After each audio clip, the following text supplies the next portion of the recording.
शुभ संध्या विद्यार्थियों, आपका स्वागत है आपके अपने चैनल एनबी क्लासेस बीकानेर में। तो पिछली क्लास में हमने देखा था मीडियम लेवल टेस्ट। आज देखेंगे high level test, class number 4 high level test, इकाई फर्स्ट, अध्याय 1। इसमें आपकी मुख्य परीक्षा में 3 प्रश्न आएंगे 3 अंक के। वस्तुनिष्ठ प्रश्न आधा अंक, अतिलघुरात्मक 1 अंक और लघुत्तरात्मक 1.5 अंक का प्रश्न आएगा। तो हम बढ़ते हैं वस्तुनिष्ठ प्रश्नों की ओर। इसका अंक बार है आधा अंक। मुख्य परीक्षा में इसका अंक बार है आधा अंक। निम्नलिखित में से कौन सा भौगोलिक सूचना का स्रोत नहीं है? यात्रियों का वितरण, प्राचीन मानचित्र, चंद्रमा से चट्टानी पदार्थों के नमूने, प्राचीन महाकाव्य। तो इसमें कौन सा नहीं है? इसमें होगा चंद्रमा से चट्टानी पदार्थों के नमूने, ऑप्शन नंबर से।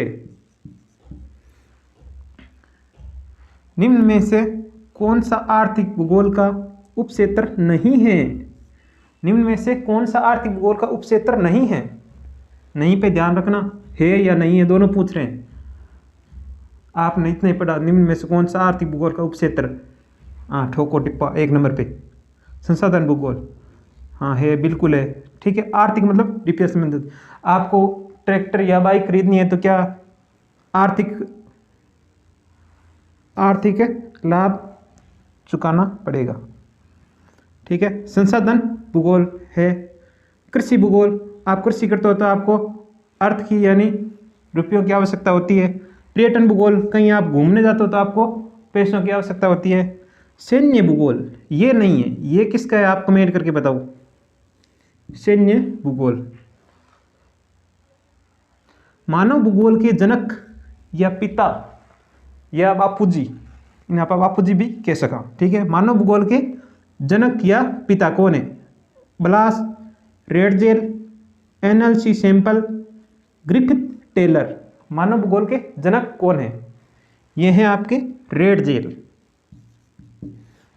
बढ़ते आगे प्रश्न नंबर 4 की ओर। मानव भूगोल की कल्याणपरक अथवा मानवतावादी विचारधारा का संबंध है किससे है? धार्मिक कल्याण से, क्षेत्रीय कल्याण से, सामाजिक कल्याण से या फिर निर्धनता कल्याण से। प्रश्न को एक बार दोबारा देखो। मानव भूगोल की कल्याणपरक अथवा मानवतावादी, तो किससे संबंधित हो जाएगा? मानवतावादी, सामाजिक कल्याण से। निम्न में से कौन सा एक लोगों और पर्यावरण के बीच अन्योन्य क्रिया का सर्वाधिक महत्वपूर्ण कारक है? ये तो सारे महत्वपूर्ण, सर्वाधिक महत्वपूर्ण कारक कौन सा है? देखते हैं।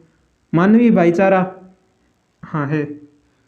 लोगों के अनुभव, जैसे आप कक्षा 12 में पढ़ रहे हो, किसी ने बता दिया कि उन सर से पढ़ो या ऐसे पढ़ो, तो लोग अपना अनुभव बता रहे हैं। ठीक है, प्रौद्योगिकी यानी इसमें कंप्यूटर, मोबाइल हो आगे। अब आप क्लास देख रहे हो मोबाइल में, ये क्या है? प्रौद्योगिकी।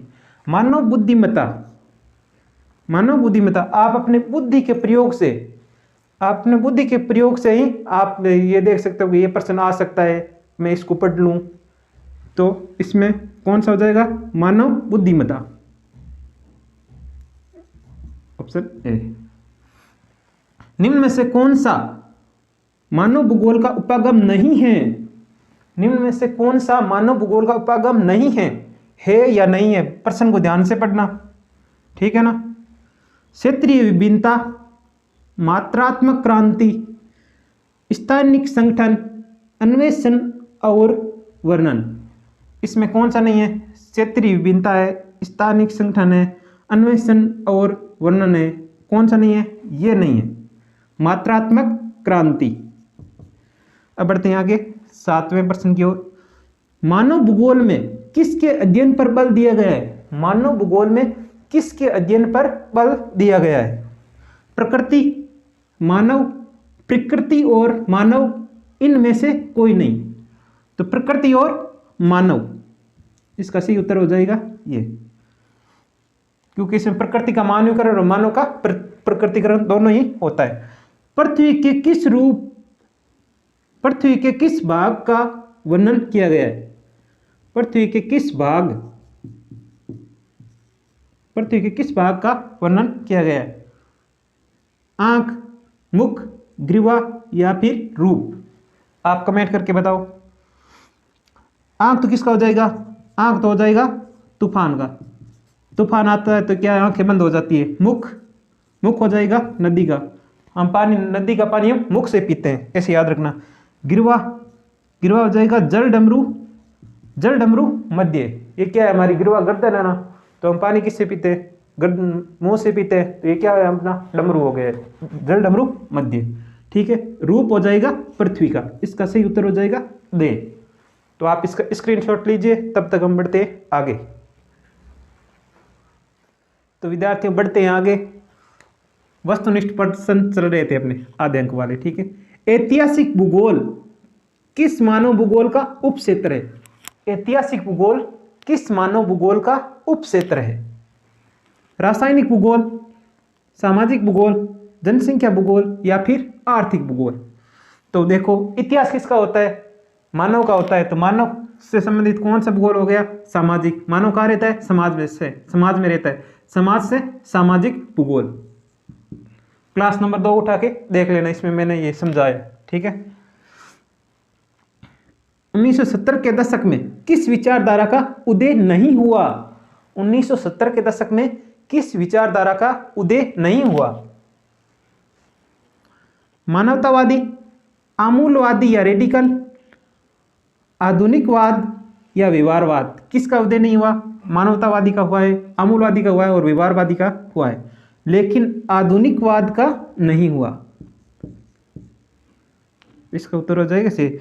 शहरों में चौराहे पर यातायात नियंत्रक बत्तियां कौन सी विचारधारा से संबंधित है? शहरों में चौराहे पर यातायात संबंधित बत्तियां कौन सी विचारधारा से संबंध रखती है? संभववाद, निश्चयवाद, नवनिश्चयवाद या फिर इनमें से कोई नहीं? इसी का नाम रुको और जाओ भी है। इसमें होगी नवनिश्चयवाद विचारधारा। इसके प्रवर्तक है ग्रिफिथ टेलर। ये थे ऑस्ट्रेलिया के निवासी। रुको और जाओ विचारधारा में एम्बर बत्ती का प्रयोग किस बत्ती के लिए हुआ है? रुको और जाओ विचारधारा में एम्बर शब्द किस बत्ती के लिए प्रयोग हुआ है? लाल, पीली, हरी या फिर नीली? कौन सी बत्ती के लिए हुआ है? ये हुआ है पीली बत्ती के लिए। ठीक है। अपने वस्तुनिष्ठ प्रश्न हो गए कंप्लीट। अब हम बढ़ते हैं आगे अति लघुत्तरात्मक प्रश्न की ओर। इसका अंक बार है एक अंक है। पर्यावरण निश्चयवाद से क्या अभिप्राय है? कि पर्यावरण निश्चयवाद क्या है? आइए देखते हैं उत्तर। मानव ने प्रकृति के आदेशों के अनुसार अपने आप को ढाल लिया है। मानव ने प्रकृति के आदेशों के अनुसार अपने आप को ढाल लिया है। इस प्रकार आदिम मानव समाज और प्रकृति प्रबल शक्तियों के बीच प्रकृति की प्रबल शक्तियों के बीच अन्योन्य क्रिया को पर्यावरण निश्चयवाद कहा है। आगे बढ़ते हैं आगे। 2 नंबर प्रश्न। भूगोल में उत्तर आधुनिकवाद का उदय किस दशक में हुआ? भूगोल में उत्तर आधुनिकवाद का उदय किस दशक में हुआ? 1990 के दशक में। राजनीतिक भूगोल में के 2 उपक्षेत्र लिखिए। राजनीतिक भूगोल के 2 उपक्षेत्र लिखिए। निर्वाचन भूगोल और सैन्य भूगोल। आमूलवादी विचारधारा ने निर्धनता के कारण बंधन और सामाजिक असमानता की व्याख्या के लिए कौन से सिद्धांत का उपयोग किया है? यह है मार्क्स का सिद्धांत। तो आप इसका स्क्रीनशॉट लीजिए, तब तक हम बढ़ते हैं आगे। तो विद्यार्थियों, हम पढ़ रहे थे अति लघुत्तरात्मक प्रश्न। यह है 1 अंक के। ठीक है। रेड जेल के अनुसार मानव भूगोल की परिभाषा दीजिए। रेड जेल के अनुसार मानव भूगोल की परिभाषा क्या है? मानव भूगोल मानव समाजों और धरातल के बीच संबंधों का संश्लेषित अध्ययन है। संश्लेषित का अर्थ है मिला जुला। ठीक है। एनएल सी सैंपल के अनुसार मानव भूगोल की परिभाषा दीजिए। एनएल चर्चिल सैंपल के अनुसार मानव भूगोल की परिभाषा दीजिए। ये सैंपल कौन थी? ये थी रेड जेल की शिष्या। मानव भूगोल स्थिर पृथ्वी और क्रियाशील मानव के बीच परिवर्तनशील संबंधों का अध्ययन है। मानव भूगोल स्थिर पृथ्वी और क्रियाशील मानव के बीच परिवर्तनशील संबंधों का अध्ययन है। ठीक है, आगे देखें। जर्मन भूगोलवेताओं ने राज्य या देश का वर्णन किस रूप में किया है? जर्मन भूगोलवेताओं ने राज्य व देश का वर्णन किस रूप में किया है? आओ देखते हैं। जीवित जीव के रूप में। जीवित जीव के रूप में। पृथ्वी के दो प्रमुख घटक कौन से हैं? प्रकृति और मनुष्य। मानव परिसंचरण की धमनियों की तुलना किससे की गई है? मानव परिसंचरण की धमनियों की तुलना किससे की गई है? सड़कों, रेल मार्ग और जल मार्गों के जाल से। किस विचारधारा में निर्धनता के कारण और सामाजिक असमानता की व्याख्या की गई है? यह है आमूलवादी विचारधारा, या इसको हम रेडिकल विचारधारा भी कह सकते हैं। तो आप इसका स्क्रीनशॉट लें। तो विद्यार्थियों आगे बढ़ते हैं। प्रश्न नंबर 11। किस विचारधारा में प्रत्यक्ष अनुभव, मानव जातीयता, प्रजाति व धर्म आदि पर बल दिया गया है? किस विचारधारा में प्रत्यक्ष अनुभव, मानव जातीयता, प्रजाति व धर्म आदि पर बल दिया गया है? यह है व्यवहारवादी विचारधारा।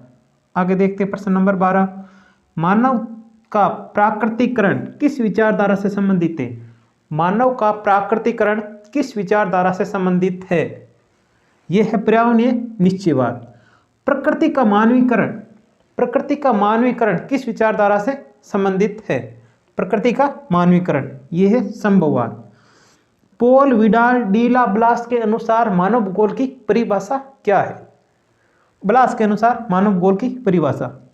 मानव भूगोल पृथ्वी को नियंत्रित करने वाले भौतिक नियमों तथा इस पर रहने वाले जीवों के मध्य संबंधों का अधिक संश्लेषित ज्ञान है। अधिक संश्लेषित ज्ञान है। आप इसका स्क्रीनशॉट ले। तब तक बढ़ते हैं हम आगे। देखो विद्यार्थियों, हमने वस्तुनिष्ठ प्रश्न और अति लघु उत्तरात्मक प्रश्न पे चर्चा कर ली है। अब चर्चा करते हैं लघु उत्तरात्मक प्रश्न, जो आपकी मुख्य परीक्षा में आएगा 1.5 अंक का। ठीक है, लघु उत्तरात्मक प्रश्न, इसका अंक बार रहने वाला है 1.5 अंक। ठीक है, पहला प्रश्न देखते हैं। पर्यावरणीय निश्चयवाद किसे कहा गया है? पर्यावरणीय निश्चयवाद किसे कहा गया है? देखते हैं इसका उत्तर। आरंभिक अवस्थाओं में मानव प्राकृतिक पर्यावरण से प्रभावित होकर प्रकृति के आदेशों के अनुसार अपने आप को ढाल लिया। इसी आदिम समाज और प्रकृति के प्रबल शक्तियों के बीच अन्योन्य क्रिया को पर्यावरणीय निश्चयवाद कहा गया। तो विद्यार्थियों बढ़ते आगे।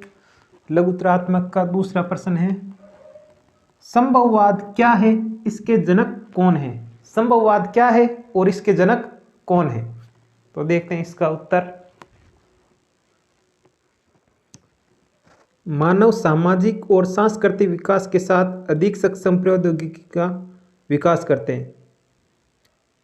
इससे प्रकृति अवसर प्रदान करती है और मानव उसका उपयोग करता है तथा धीरे धीरे प्रकृति का मानवीकरण हो जाता है। इसे ही संभववाद नाम दिया गया।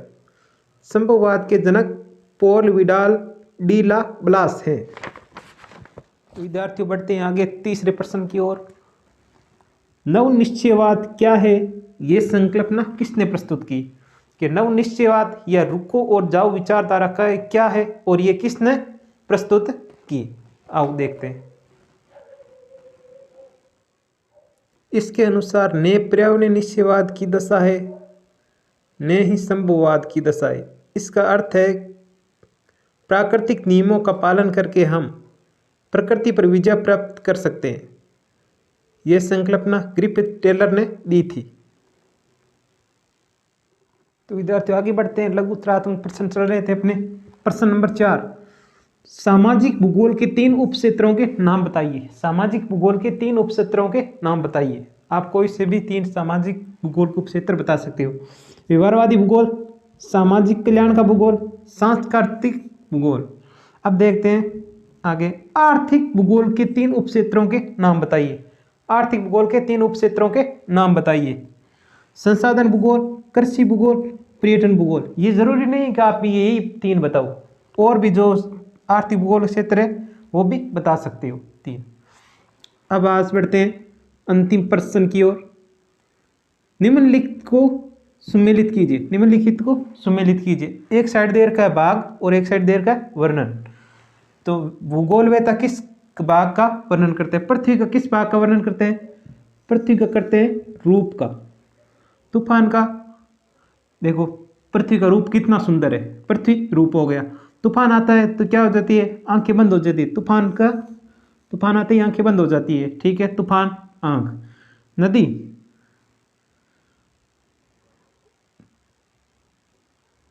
नदी जल डमरू। हाँ, नदी का पानी हम किस में पीते हैं? मुख में पीते हैं। नदी का पानी मुख में पीते हैं। हिमनद, प्रोत या नासिका।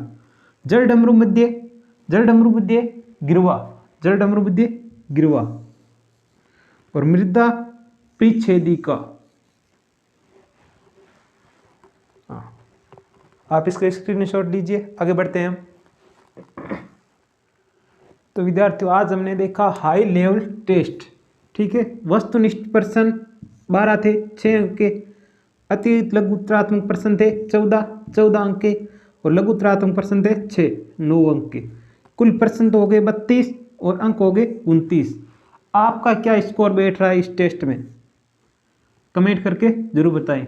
और आप इतने स्वार्थी मत बने, अपने दोस्तों के साथ शेयर करें और उनका भी भला करें। धन्यवाद। जय हिंद, जय भारत।